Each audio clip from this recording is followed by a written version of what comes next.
হযরত আবু হুরায়রা রাদিয়াল্লাহু আনহু হইতে বর্ণিত রাসূলুল্লাহ সাল্লাল্লাহু আলাইহি ওয়াসাল্লাম ইরশাদ করিয়াছেন, এমন ব্যক্তির উদাহরণ যে ইলম শিক্ষা করে অথবা লোকদেরকে শিক্ষা দেয় না, সেই ব্যক্তি যে ধনভাণ্ডার জমা করে অতঃপর উহা হইতে খরচ করে না।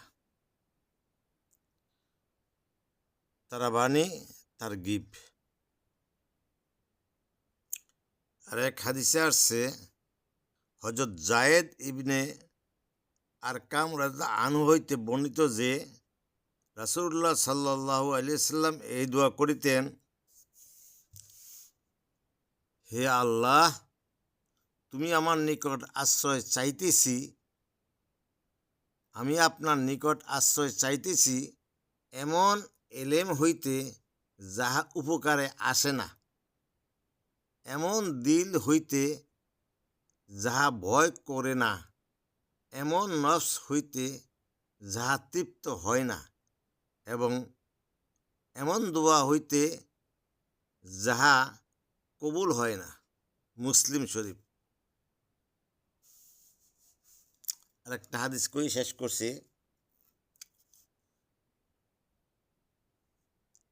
হযরত আবু বারাজা আসলামী রাদিয়াল্লাহু আনহু বলেন, রাসূল সাল্লাল্লাহু আলাইহি ওয়াসাল্লাম ইরশাদ করিয়াছেন, কিয়ামতের দিন মানুষের উভয় কদম হিসাবের স্থান হইতে ততক্ষণ পর্যন্ত সরিতে পারিবে না, যতক্ষণ না তাহাকে এই কয়েকটি বিষয় সম্পর্কে জিজ্ঞাসা করা হইবে।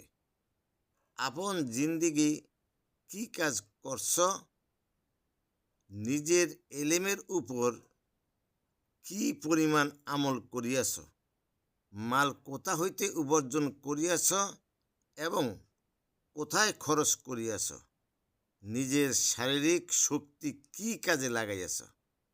তিরমিজি।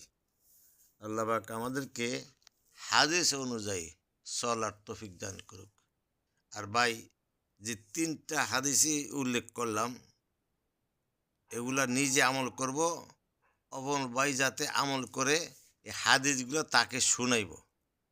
তাহলে শেয়ার তো অবশ্যই করতে হবে এবং নিজের সওয়াবের জন্য আমল করতে হইব। তাহলে ইনশাল্লাহ আমিও উপকৃত হব, অপর ভাইও উপকৃত হবে।